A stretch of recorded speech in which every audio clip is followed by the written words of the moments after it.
ফটোশপে যে কোনো একটি ডকুমেন্টের ওপর অন্য একটি লোগো কিভাবে ওয়াটারমার্ক আকারে অ্যাড করতে পারবে।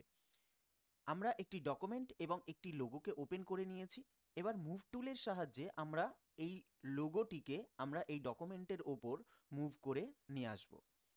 এখানে এটিকে মুভ করে আনার পর যে পজিশনে আমরা এটিকে রাখতে চাই সেখানে রেখে দেব এবং কিবোর্ড থেকে কন্ট্রোল টি প্রেস করে আমরা এটিকে এক্সপ্যান্ড করে নেব যে সাইজের আমরা এটিকে লোগো আকারে সেট করতে চাই। যে পজিশনে রাখতে চাই সেই পজিশনে রেখে আমরা এক্সপ্যান্ড করে এটিকে ঠিকমতো সেট করে নেব। করার পর কিবোর্ড থেকে এন্টার প্রেস করব।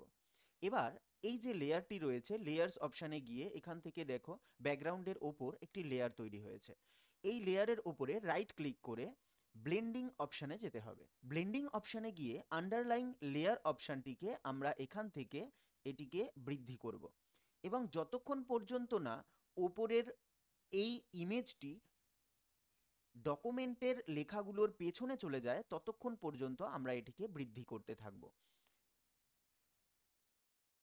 যখনই এটি সেট হয়ে যাবে এটার ওপেসিটি ওপর থেকে এই অপশানে গিয়ে ওপেসিটিটাকে আমরা কমিয়ে মোটামুটি 20%-এর কাছাকাছি রাখবো।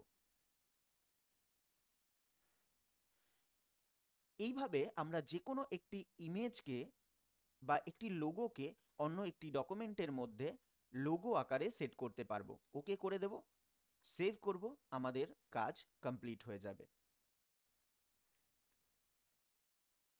ভিডিওটি ভালো লাগলে অবশ্যই চ্যানেলটিকে সাবস্ক্রাইব করে ভিডিওটিকে লাইক করতে ভুলো না। তার সাথে সাথে ভিডিওটিকে সেভ করে রাখো যাতে ভবিষ্যতে তোমাদের কাজে লাগতে পারে।